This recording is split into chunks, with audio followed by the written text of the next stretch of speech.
really think that makes much difference once the bell goes, but it's not a bad record. So there's the great return then of Sugar Ray. Must have some little fear in the inside there. It's all a psychological thing for him. He looked tremendously fit, particularly at the weigh-in. He's matured. He's just a week away from his 28th birthday. The crowd haven't seen him yet. You're getting a shot of him now backstage there, walking through the corridors, hands on Jimmy Anderson's shoulders. They act as minders, these fellas. An old friend called Ollie Dunlop, that's him on the left, and James Anderson. And there's the face of Angelo Dundee, the great corner man. So the crowd now, they're just pushing people off, telling cameramen to get out of the way. And when the crowd see him at the Centrum, they will rise to him. There, even New Jersey loves him, and he doesn't come from New Jersey. Originally from Carolina and now from Maryland. So for some, they would say the inevitable return then of the great Sugar Ray Leonard.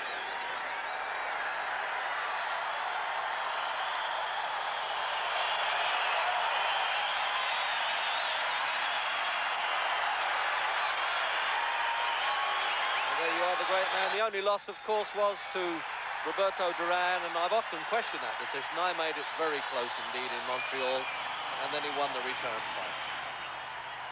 Introducing first, in the blue and white trunks from Philadelphia, Pennsylvania.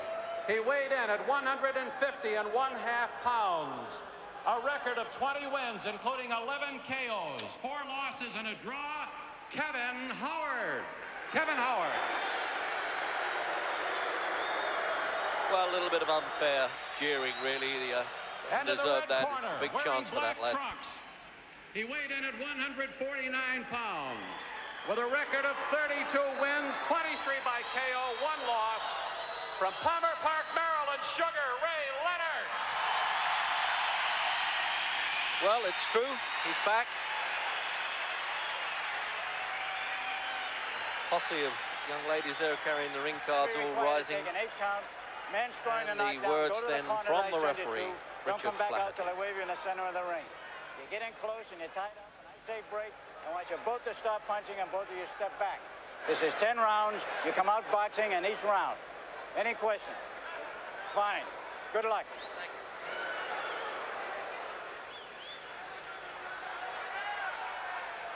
So all the frills and the build-up is over then. And this testing time in terms of the medical sense, perhaps, from Ray Leonard.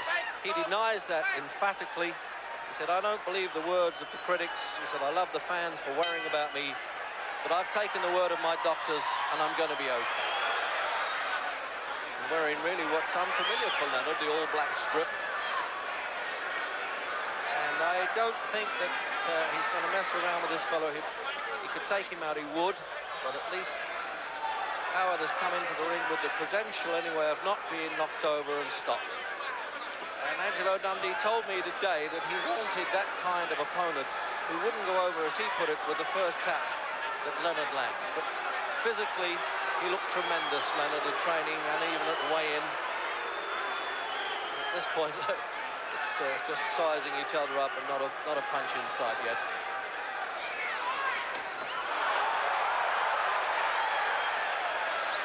Great fighters don't bother too much about ring rust. If they can do it, it comes back naturally. He went to Miami and did some hard sparring, Leonard. And Angelo says this man, he really is phenomenal. He said, with Ali, he sort of blew up between fights, he said, but he's always stayed in shape.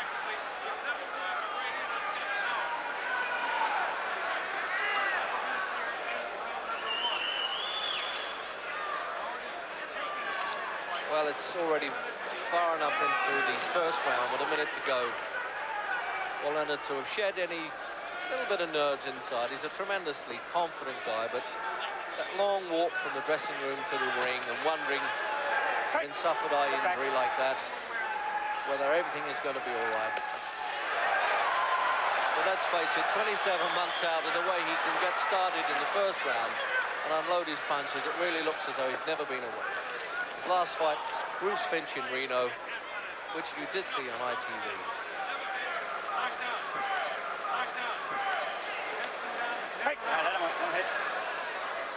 Back right. So you're picking up the referee's instructions very clearly there.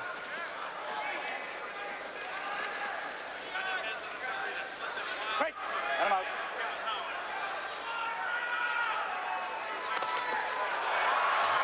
Speed of that combination at the end of the round is tremendous.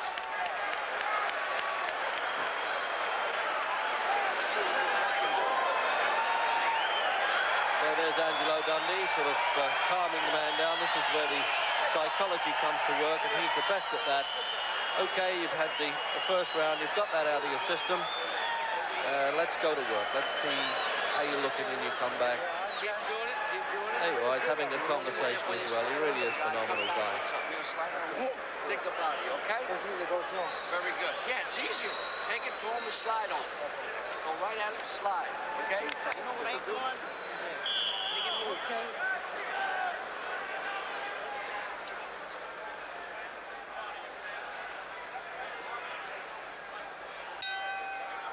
Into the second round then, and I suppose there's a few cynics would say, well, Howard's already done well to go around, but certainly Leonard didn't try to unload a lot of punches on this fellow early on.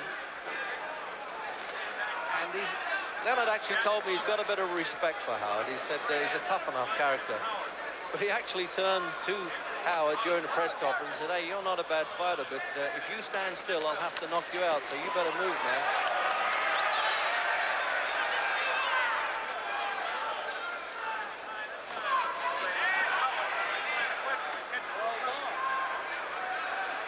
Something very special in the fight business of watching a great one at work. And Leonard just has everything in the book. Speed, power, confidence, showmanship, and gameness too. He's been under fire a few times in his career and always come back. Only taken 2 knockdowns as an amateur and pro, and he got off before to win them both by knockout.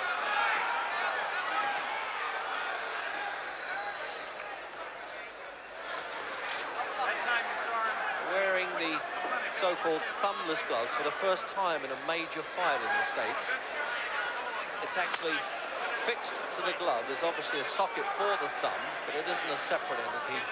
And it's hopefully will eliminate some eye problems and cause any thumb in. Hey, he's got through there well, isn't he, Howard? He's reminding Leonard that he's not that much of a mug.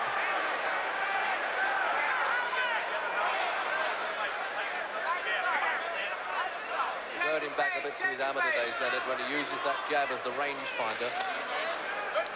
Olympic Games champion in Montreal, won 5 bouts, all with unanimous decisions. Just breathtaking, those flurries of punches when Leonard puts them together. And a good round, that's some good boxing in that round.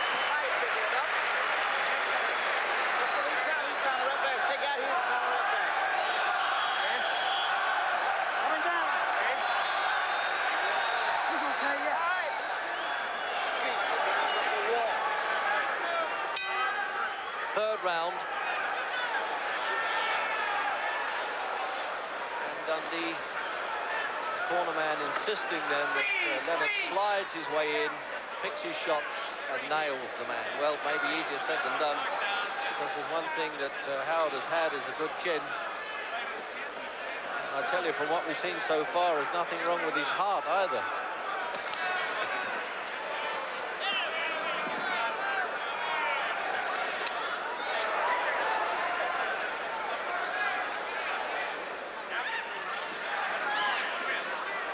Both the ophthalmologist who performed surgery on Leonard's eyes are in the audience, although they have no actual participation in any way in the fight. That's left to the Massachusetts Commission, who have their own doctors in charge.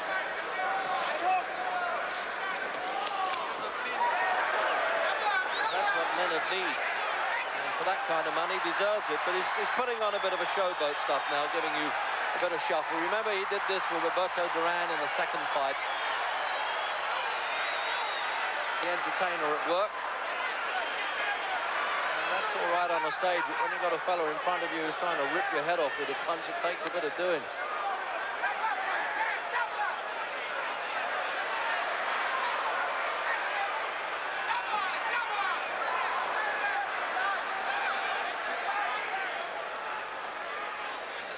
Leonard's got to do a bit more connecting. I mean, that gets points with the crowd, of course, but not too much with the judges. Got to get those punches through. Oh, he did there. What a good uppercut he brought in. He showed him the punch, let it go, and it worked.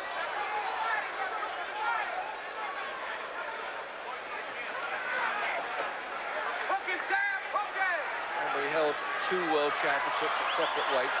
Gave up the light middleweight title. Oh, he's looking good in this round.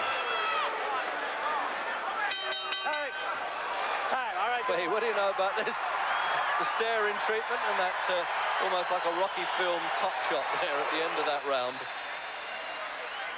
Right uppercut, and you caught it right on the arm. Hagler, So speed down. as if he doesn't know enough about Leonard, well taken stock.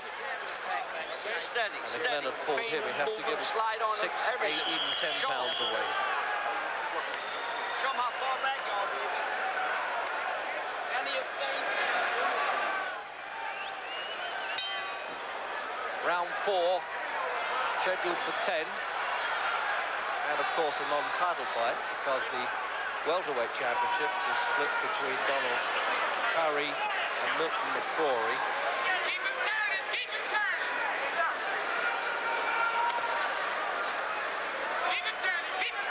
Wondering whether those tassels on Leonard's boots are dazzling his opponent at all. He's often done that. He did it in the Olympic Games. He even carried a picture of his then girlfriend with him, who of course turned out to be his wife. He's a good old-fashioned pro, Kevin Hart. He's only 23, remember.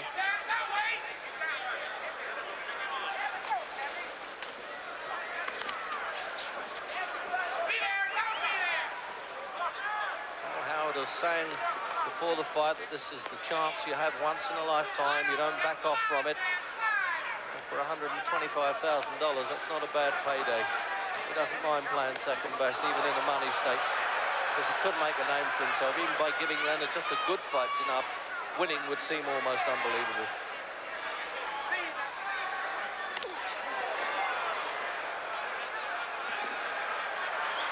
Oh, well, that's what they call a feint. I almost jump out of the ring when he does that, as though he's going to attack you and doesn't.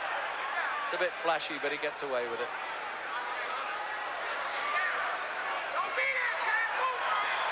There's no lateral movement in Howard. That's the problem. Oh, the old shuffle going to work there. He loves that, Leonard. Oh, what a turn up for the book. Well, that'll teach him to get too flash and take liberties. He got hit with a good right-hand shot there, and you're bound to say, hey, Ray, serves you right, you asked for that one. And that's only the 3rd time in his amateur or pro career that he's hit the deck. And it's no use saying that's anything to do with any eye trouble that he's had. He probably saw that coming. He just didn't get out of the way of it. That was the problem there. Well, win, lose, draw, or whatever, Kevin Howard's already made a big name for himself. And he's certainly earned respect. No matter about the smiling that went on there with Leonard and the little shuffle in the corner. Any man that hits the deck has been tagged and hurt. Okay, baby. How you feel? All right, you shouldn't be there. I don't want you there when he comes at you. I want you sliding. And don't trade shots. Hold it. Let's have a look now, that knockdown there. There it is. He still had his hands up. He just wasn't prepared for that right-hand counter. And another angle. There it is. It's coming now. Bingo. Looking right up into the camera lens. He won't like that, Leonard. And again in replay, did the shuffle. Took some punches towards the end of the round, this one, and he looks good at that point. There it is. Perfect. Right on the chin. Well done, Kevin Howard. Well, there's a man who's got to be confident. Absolutely. Look at this. Come and have a fight. He's now taunting Leonard. What a turn up for the book. Into the 5th round then. And really, Leonard has got to get down to serious business here.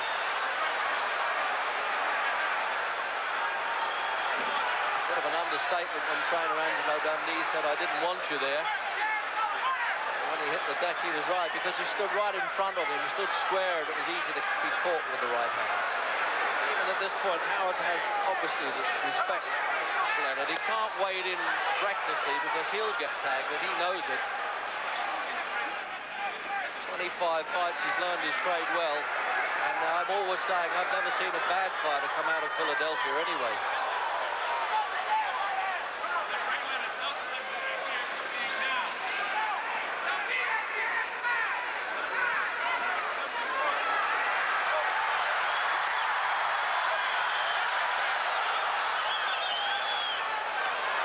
Getting through to Leonard as good as anybody in his career, other than the first fight with Duran.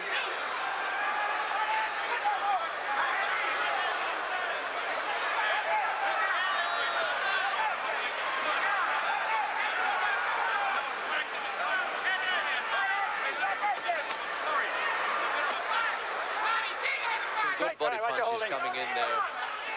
It's very difficult to hold with the thumbless club, by the way. That's the one reason the pro fighters are not very keen on it. They can't turn and hold their man. Good punches to the body. He's trying to bring this fellow's guard down. He means it now, doesn't he, Leonard? And he needs to.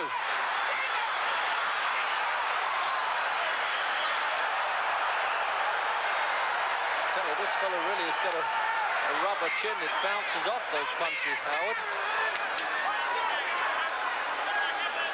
Up to the end of the fifth.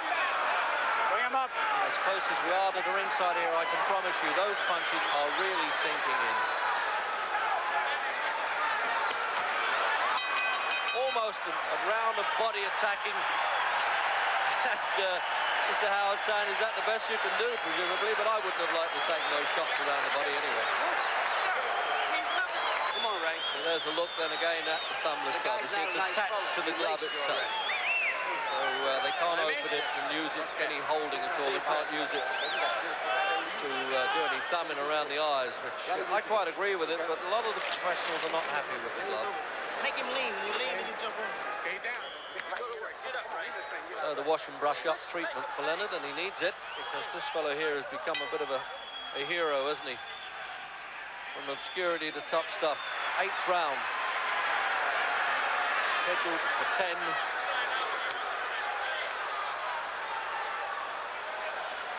Leonard's advisor then, Angelo Dundee, said he thought that Kevin Howard was a good class opponent to give him a real test, and he wasn't kidding, but having more, the warm-up may have been a bit hotter than he thought it was going to be.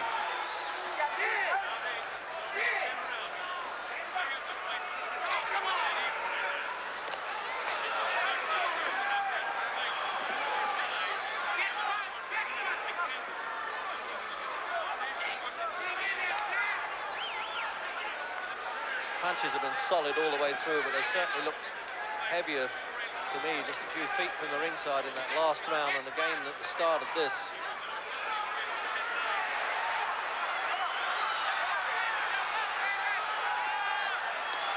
Well, inviting a bit of trouble doing the rope trick there, Leonard. So when you boxed a few flashy exhibitions that don't mean anything, you've got to realise that when you get in there, it's for real when these guys are coming at you.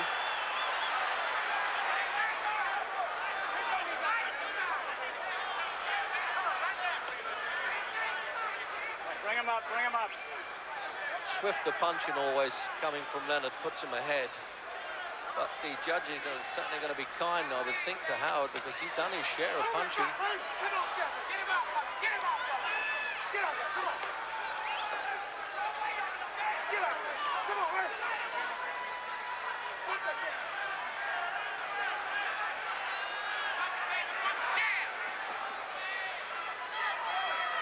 Get the feeling now that Leonard's saying, I'm not sure I'm ever going to take this guy out. I better try and outbox him for the rest of the fight.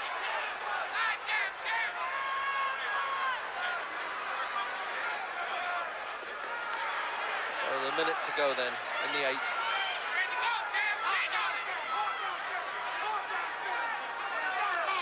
Oh, another right hand there from Howard. Made no moves to get away from that Leonard either.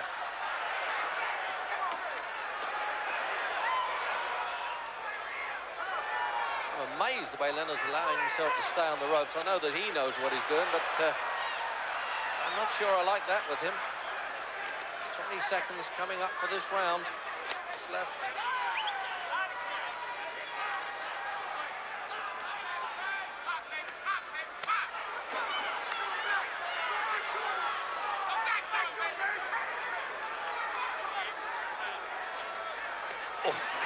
to the body that he throws there, Leonard. I'm wincing, but Howard has it so far. Oh, what a battery of punches there, but Howard fighting back right on the bell. What a round again.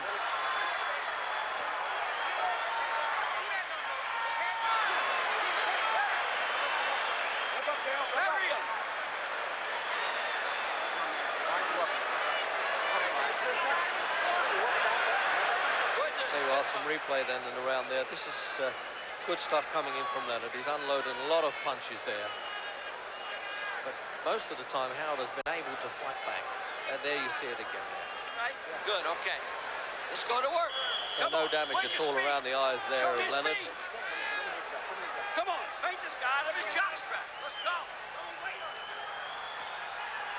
So we're going to get some flashy stuff if we listen to that corner coming out to the 9th round there. Dundee saying faint to this guy and showing some speed.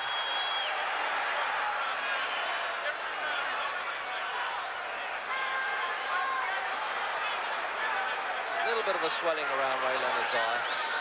And if either boxer goes down, by the way, at the end of the round, except for the last, the bell, in fact, will save the fighter. They're not doing WBA, WBC rules here.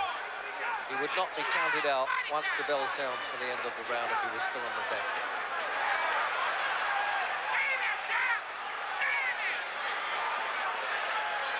Certainly piling in that left hook, Leonard. Watch for that.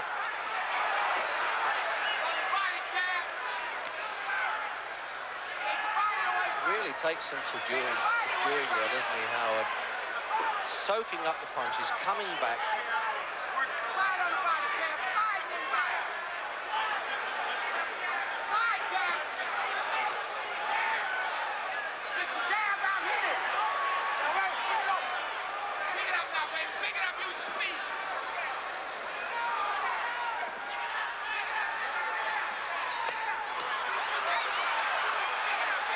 Doubling up the left hook again there.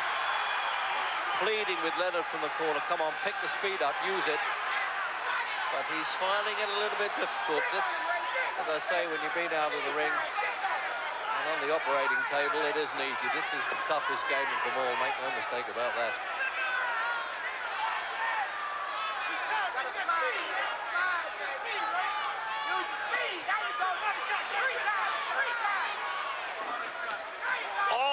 Shot. Broke him up with that punch. The left hook, as I said, was the one that Leonard looked like doing it. Is he going down for the first time, Howard? His legs just buckled on him like a kid in a playpen there. And he's got a good chance of stopping him here, Leonard. Or has he? Will this fellow get over it? What a turn on for Leonard, and he needed it too. Definitely rocking. Able to pick his shots. He's going to stop it or not? That's it. Yes, that's it. It's all over in the 9th round. And the crowd will boo. And certainly, it's about 2:27 into that round I made it. There will be objections from the corner because they thought Howard might have gone on. He was under fire, there's no doubt about it. And the referee, Richard Flaherty, it looked to me he gave him every chance. But certainly there you are, there's Howard's people going crazy saying, what is this? It's favoritism with Leonard. That shouldn't have happened.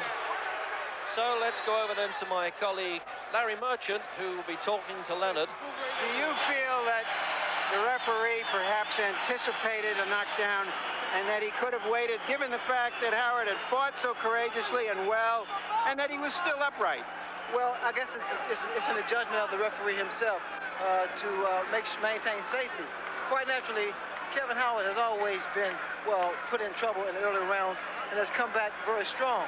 I was very impressed with the fact that he was hurt and he held on. He did the right thing. Were you embarrassed or humiliated to find yourself on the seat of your pants? Not embarrassed. More so surprised. I've never been knocked out in my professional career, and I guess what a way to do it in my very first comeback. Well, did you think at that point that you had a chance to blow this? Yes. Well, when I went down, it was more of a surprise knockdown. I wasn't hurt, but it was a flash knockdown. In fact, I don't know, I bruised my left side, my hip. I'm going to have it examined because that eliminated my Let's mobility. take a look here and watch this action and describe it, Ray. You're back to your real role as a commentator. Well, here I am. I'm pretty much moving. I'm throwing a jab. And when I threw a lazy left jab, and he countered. it looks very unusual for me to be on my backside. He hit me with a good shot, and that was it. I knew how to protect myself. That's why I was grabbing him. And when I grabbed him and broke him loose, he threw a flare and they gonna cut him in. I knew I beat him. I knew I was ahead on the car. You didn't appear to be awed by him at all. No, I wasn't. Nothing that man got to intimidate me. He tried to hit me with everything. I got under and I counterpunched. That's why I knocked him down in the 4th round. One last question. How will this fight affect your decision on whom you will fight in your next fight? A Hagler, a Pryor? Just what will this mean? Do you need another fight before you can go against someone like that? Well, I don't know for sure. I'm going to go home and sit back and watch this fight over in a much more relaxed atmosphere. So victory for Sugar Ray Leonard, who was already well ahead on points and $3 million more for a rainy day. However, just 15 minutes after saying that he would wait until he was in a more relaxed atmosphere before discussing his next opponent, Sugar Ray retired again. He told journalists, "That was my last fight. There is no sense in fooling myself or anyone else. I have retired." Well, following that statement, he spoke to Ted Koppel of ABC News. Koppel asked him why he had attempted a comeback in the first place. The reason for my going back to the ring, as an athlete, as a competitive athlete, we consider ourselves perfectionists, and we don't want to retire because of injuries, because I think I reached the conclusion, Ted, that if all athletes had to retire because of injuries, there wouldn't be any sports. And I just could not accept the fact that an injury knocked me down and it wasn't an opponent. I tried once again to see whether or not I still had the same talent, but it just wasn't there, and I didn't want to prolong my career in the ring, which has been so successful, and take a chance of injuring myself or humiliating myself. I have too much pride for that. Now, you know, forgive me, there have been too many other great boxers who've said, "I'm retiring," and then who 6 months later or a year later come back and do it again. Is this for real? It's for real, and I wouldn't sit here, Ted, and talk to you about retirement unless I meant it from the heart. I told my wife, because when I was knocked down, I went back to the corner, I looked over to see whether or not my wife was okay, and thank God she was, and it's just too much for her. We're expecting our 2nd child, and I want to keep our family together, and this made her very happy. Yes, I'm sure it did. And a lot of friends and admirers will also be happy because now we'll... Directory.